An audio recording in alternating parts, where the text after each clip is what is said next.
Hello everyone. आज हम बात कर रहे हैं class 12th English note summary. Lesson जो है हमारा चैप्टर 2 ऑफस्प्रिंग। बुक का नेम है फ्लैमिंगो। तो तनिष्का, क्या तुम तैयार हो? Yes, I'm ready. Okay, so now let's start. Chapter 2 Lost Spring. Sometimes I find a rupee in the garbage. The author comes across Sahib every morning. Sahib left his home in Dhaka long time ago. He is trying to sponge gold in the heaps of garbage in the neighborhood. The author asks Sahib why he does that. Sahib mutters that he has nothing else to do. There is no school in his neighborhood. He is a poor and works barefooted. कभी कभी मुझे कूड़े के ढेर में 1 रुपया मिल जाता है। लेखिका की प्रतिदिन साहिब से भेंट होती है। वर्षों पहले साहिब बांग्लादेश में अपना घर छोड़कर आ गया था। वह पड़ोस में कूड़े के ढेरों से सोना खंगालने का प्रयास कर रहा था। इसमें सोना जो वर्ड दिया गया है, कूड़े को देकर दिया गया है। लेखिका साहिब से पूछती है कि वह ऐसा क्यों करता है। साहिब बड़बड़ाता है कि उसके पास करने को और कुछ नहीं है। उसके पड़ोस में कोई विद्यालय नहीं है। वह निर्धन है तथा नंगे पैर काम करता है। वो इसलिए ऐसा कहता है क्योंकि उसकी पढ़ने की इच्छा तो होती है, बट वो पढ़े कैसे? क्योंकि उसके आस-पास कोई भी स्कूल नहीं होते हैं। शायद उतने गरीब होते हैं कि उनके पास पढ़ाने के लिए पैसे नहीं होते। और वो नंगे पैर कूड़ा बीनता है, और कूड़े को भी इस तरह से बीनता है जैसे कि मानो कि सोने सोने को ढूँढ रहा हो किसी कूड़े में से। तो इसलिए यहाँ पे कूड़े का जो वर्णन किया गया है, वह सोने से किया गया है। There are 10,000 other shoelace rag pickers like Sahib. They live in Simapuri, on the outer edge of Delhi, in structures of mud with roofs of tin and trampoline but devoid of sewage, drainage, and running water. They are squatters who came from Bangladesh back in 1971. They have lived there for more than 30 years without identity card or permit. They have right to vote. They have right to vote. With ration cards, they get grains. Food is more important for survival than identity. जहाँ भी उन्हें भोजन मिलता है, वह अपना तंबू गाड़ देते हैं, जो पारगमन घर बन जाते हैं। बच्चे उनमें बड़े होते हैं और जीवित रहने में भागीदारी बनते हैं। सीमापुरी में जीवित रहने का मतलब कचरा बीनना है। वर्षों से कूड़ा बीनने ने एक उत्कृष्ट कला का रूप ले लिया है। मीन्स कहने का मतलब ये है कि एक तो उनका घर-बार नहीं होता है, और जहाँ भी उनको भोजन, यानी कि जहाँ भी उनको काम-काज भोजन मिल जाता है, जहाँ पे रहने की व्यवस्था मिल जाती है, तो वो अपना तंबू गाड़कर वहीं पे अपना वो रहना जो है प्रारंभ कर देते हैं। कभी-कभी साहब को कूड़े के ढेर में 1 रुपया या 10 रुपये का नोट भी मिल जाता है। फिर और भी मिलने की उम्मीद है।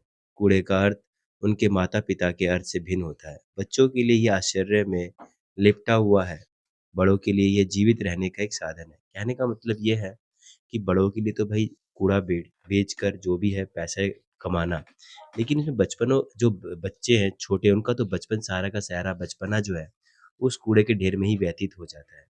तो उसमें साहिब को लेकर ये चीज़ बताया गया है, वर्णन किया गया है। On winter morning, the author finds One winter morning, the author finds Sahib standing by the fenced gate of a neighborhood club. He is watching two young men playing tennis. They are dressed in white. Sahib likes the game, but he is content to watch it standing behind the fence. Sahib is wearing discarded tennis shoe that look strange over his discolored shirt and sports for one who has walked barefoot. Even shoe with a hole is a dream come true, but tennis is out of his reach. सर्दियों की एक सुबह लेखक ने साहिब को पड़ोस के club के चार दीवारी वाले गेट पर खड़ा पाया। वहाँ दो युवकों को टेनिस खेलते हुए देख रहा है। वह सफ़ेद कपड़े पहने हुए हैं। साहिब को खेल पसंद है, लेकिन वह बाड़ के पीछे खड़े होकर इसे देखने से संतुष्ट है। साहिब ने फेंके हुए टेनिस जूते पहने हुए हैं, जो उनकी बदरंग शर्ट और शॉर्ट्स के ऊपर अजीब लग रहे हैं। जो व्यक्ति नंगे पैर चलता है, उसके लिए छेद वाले जूते भी एक सपना सच होने जैसा है, लेकिन टेनिस उनकी पहुँच से बाहर है। मीन्स कहने का मतलब ये है कि साहब का बड़ा ही मन करता है कि वो जूते पहने। एक दिन वो ऐसे ही सोचता है कि मैं भी काश जूते पहनूँ, तो वो कूड़े के ढेर में कूड़ा बिन रहा होता है, तो उसे एक जूता पाता है। देखता है कि एक पैर है, तो फिर धीरे-धीरे ढूँढता है, तो उसे दोनों यानी कि एक जोड़ी जूता मिल जाता है। लेकिन देखता है उसमें होल है, लेकिन उसमें उसे होल स उसको दिखाई नहीं देता क्योंकि उसको मेन मतलब था कि उसको जूते पहनना। तो वह जूते पहनता है दोनों पैरों में और उसे बड़ा आनंद आता है, बड़ा सुकून मिलता है कि मैंने आज जूते पहने हुए हैं। रही बात टेनिस की, तो टेनिस उसके लिए थोड़ा-सा टिपिकल वर्क था क्योंकि वह बहुत गरीब थे, जिससे कि वह उसकी फ़ीस या टेनिस सीख पाता या टेनिस खेल पाता, तो जूते पहन के अपने आप को संतुष्ट पाता है। This morning Sahib is on his way to the milk booth. In his hand is a steel canister. He works in a tea stall. He is paid 800 rupees and all his meals. Sahib is no longer his master. His face has lost the carefree look. He doesn't seem happy working at the tea stall. I want to drive a car. The author comes across Mukesh in Firozabad. His family is engaged in bangle making, uh, but Mukesh insists on being his own master. I will be motor mechanic, he announces. I will learn to drive a car, he says. आज सुबह साहब दूध booth पर जा रहे हैं। उसके हाथ में एक स्टील का कनस्तर है। वह एक चाय की दुकान पर काम करता है। उन्हें 800 रुपए और पूरा खाना दिया जाता है। साहब अब उनके मालिक नहीं रहे। उनके चेहरे से हड़प्पन गायब हो गया है। वह चाय की दुकान पर काम करके खुश नहीं लगता है। ये ऐसा क्यों है? ये एक जो लेखिका उसको मिलती है, जो मैम मिलती है स्टेशन के पार और वो उससे पूछती है साहिब से कि तुम ये काम क्यों करते हो? क्या तुम मेरे स्कूल में पढ़ोगे? तो साहिब कहता है हाँ, मैं आपके स्कूल में पढ़ूँगा। तो वो जो लेखिका होती है, जो औरत होती है, वो कहती है, ठीक है तुम मेरे स्कूल में पढ़ना लेकिन जब मेरा स्कूल तैयार हो जाएगा, तो तुम मेरे स्कूल में ज़रूर पढ़ना। लेकिन एक दिन समय बीतता चला जाता है और वही लेखिका उस साहिब से टकराती है। अब साहिब जो है सारे काम यानी कूड़ा बिनना छोड़कर अब चाय के स्टॉल पे काम करता है। तो वो उससे टकराती है और साहब उसको देखता है, साहब कहता है कि क्या आपका स्कूल तैयार हो गया? मैं अब रेडी हूँ आपके स्कूल में पढ़ने के लिए। लेकिन लेखिका ये बात सुनकर बड़ी उदास हो जाती है और कहती है मैंने तो तुमसे मज़ाक किया था। कहने का मतलब ये है कि उसको ठेस पहुँचता है और उसे बड़ा दुःख होता है कि मैंने से तो मज़ाक किया था, लेकिन इसने सच मान लिया और इसकी अब पढ़ने की चाहे उम्मीदें हैं लेकिन मैंने इसकी उम्मीदों को तोड़ दिया। लेकिन साहब का जो चेहरा होता है बड़ा ही उदास होता है। वो पूछती है कि क्या तुम इस काम से खुश नहीं हो क्या? तो साहब लड़खड़ाते हुए कहता है कि वो कहता है कि मुझे उस काम में मज़ा आता था, ज़्यादा आनंद आता है क्योंकि वहाँ पे मुझे कोई बाउंडेशन नहीं थी। वहाँ पे खुली वादियाँ थी, मुझे नीला आसमान नज़र आता था और मैं अपने मन चाहे जब मन मुताबिक कभी भी कैसे भी काम कर लिया करता था। तो उसमें कोई बाउंडेशन नहीं थी। तो यहाँ पे उसको बाउंडेशन मिल रही है, लेकिन वो फिर भी अपने आप को अलग तरीके से पेश करना चाहता था, ताकि मैं अपने आप में सुधार लेकर आऊँ, अपने आप में काम में कुछ न कुछ परिवर्तन लेकर आऊँ।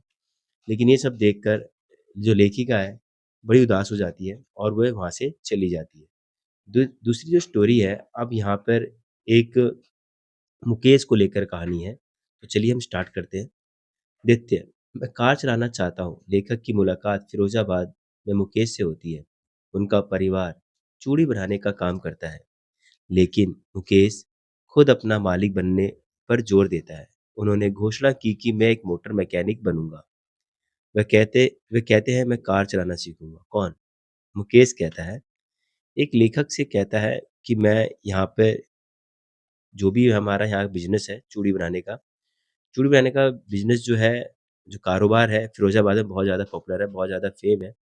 लेकिन मुकेश के भी अपने कुछ अलग ख्वाब होते हैं। तो चलिए हम उन्हीं ख्वाब को लेकर हम आगे डिस्कस करते हैं, पढ़ते हैं। Firozabad is famous for its bangles.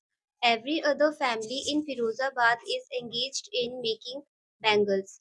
Families have spent generations working around furnaces, welding glass, making bangles for women.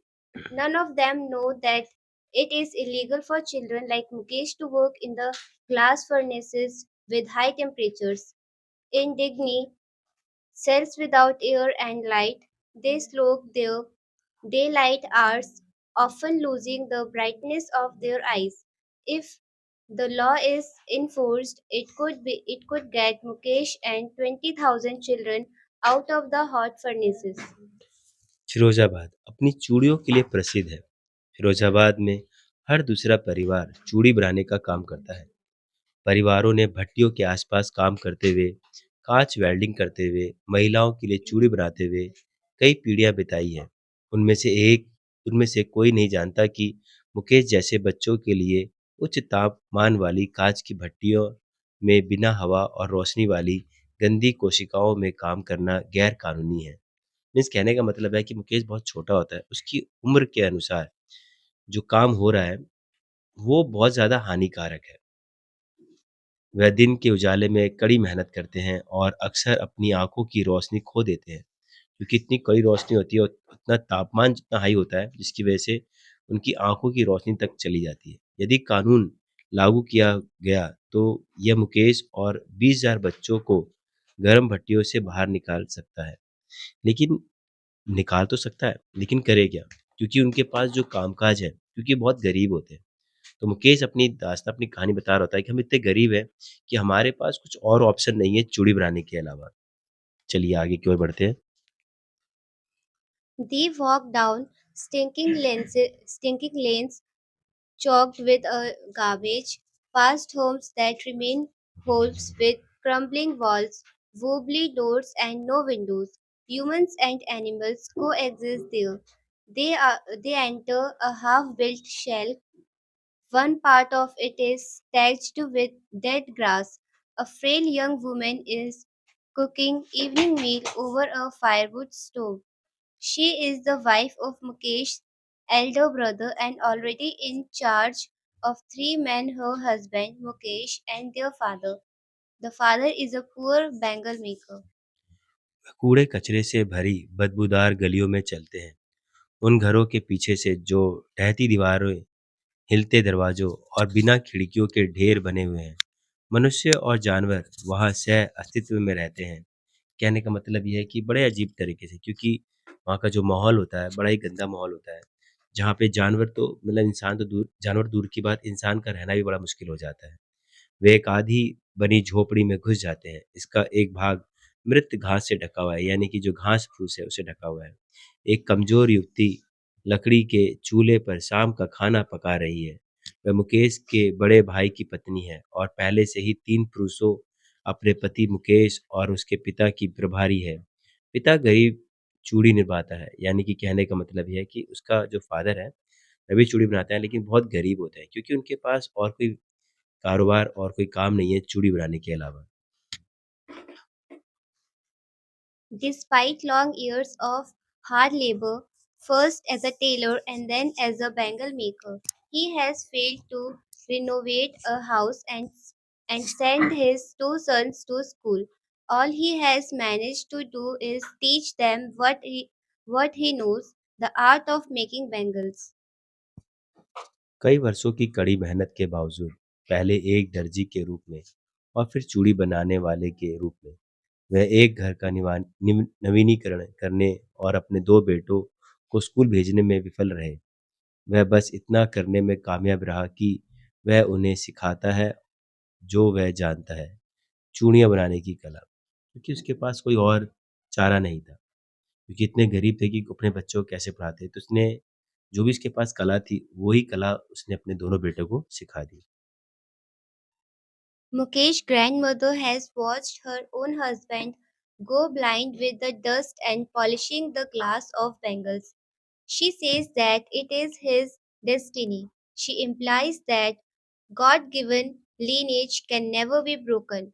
They have been born in a caste of bangle makers and have seen nothing but bangles of various colors. Boys and girls sit with father Boys and girls sit with fathers and mothers, welding pieces of colored glass into circles of bangles. Mukesh की दादी ने चूड़ियों के शीशे चमकाने की धूल से अपने पति को अंधा होते देखा है। वह कहती है कि यह उसकी नियति है। उनका तात्पर्य यह है कि ईश्वर प्रदत्त वंश को कभी तोड़ा नहीं जा सकता। वे चूड़ी बनाने वाली जाति में पैदा हुए हैं और उन्होंने विभिन्न रंगों की चूड़ियों के अलावा कुछ नहीं देखा है। लड़के और लड़कियां अपने पिताओं और माताओं के साथ बैठकर रंगीन कांच के टुकड़ों को जोड़कर चूड़ियों का घेरा बनाते हैं। They work in dark hutments next to lines of flames of flickering oil lamps. Their eyes are more adjusted to the dark than the light outside. They often end up losing their eyesight before they become adults. वह टिमटिमाते तेल के lamp की लपटों के बगल में अंधेरी झोपड़ियों में काम करते हैं। उनकी आंखें बाहर की रोशनी की तुलना में अंधेरे के प्रति अधिक समायोजित होती है। वह अक्सर वयस्क होने से पहले ही अपनी आंखों की रोशनी खो देते हैं। यानी कि कहने का मतलब है वो नौजवान जवान होने से पहले ही, उनकी उम्र 18 साल होने से पहले ही वो इतना काम करते हैं कि उनकी आंखों की रोशनी तक जा चुकी होती है। Savita, a young girl in drab pink dress, sits alongside an elderly woman. She is soldering pieces of glass. Her hands move mechanically like the tongues of a machine. Perhaps she does not know the sensitivity of the bangles she helped make. The old woman beside her has not enjoyed even one full meal in her entire lifetime. Her husband is an old man flying with flowing beard. He knows nothing except bangles. He has made a house for the family to live in. He has a roof over his head. गुलाबी रंग की पोशाक पहने एक युवा लड़की सविता एक बुजुर्ग महिला के साथ बैठी है। वह कांच के टुकड़े टाँका लगा रही है। उसके हाथ मशीन के चिमटे की तरह यंत्रवत चलते हैं। शायद वह उन चूड़ियों की पवित्रता नहीं जानती जिन्हें वे बनाने में मदद करती है। उसके बगल वाली बूढ़ी औरत ने अपने पूरे जीवन काल में एक बार भी भरपेट भोजन का आनंद नहीं लिया। उसका पति लंबी दाढ़ी वाला बूढ़ा व्यक्ति है। वह चूड़ियों के अलावा कुछ नहीं जानता। उसके परिवार के रहने के लिए एक घर बनाया है। उसके सिर पर छत है। Little has moved with time in Firozabad. Families do not have enough to eat.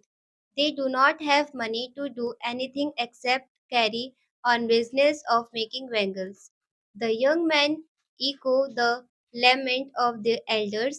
They have fallen into the vicious circle of middlemen who trapped their fathers and forefathers' years of mind Mind numbing toil have killed all initiative and the ability to dream. They are unwilling to get organized into a cooperative. Firozabad में समय के साथ काम बदलाव आया है। परिवारों के पास खाने के लिए पर्याप्त नहीं है। उनके पास चूड़ियां बनाने के व्यवसाय करने के अलावा कुछ भी करने के लिए पैसे नहीं है। युवा अपने बड़ों के विलाप को दोहराते हैं। वह बिचौलियों के दुष्चक्र में फंस गए हैं जिन्होंने उनके पिता और पुरखों को फंसाया। वर्षों के दिमाग को सन्न कर देने वाले परिश्रम ने सारी पहल और सपने देखने की क्षमता को खत्म कर दिया है। वह किसी सहकारी संस्था में संगठित होने के इच्छुक नहीं है।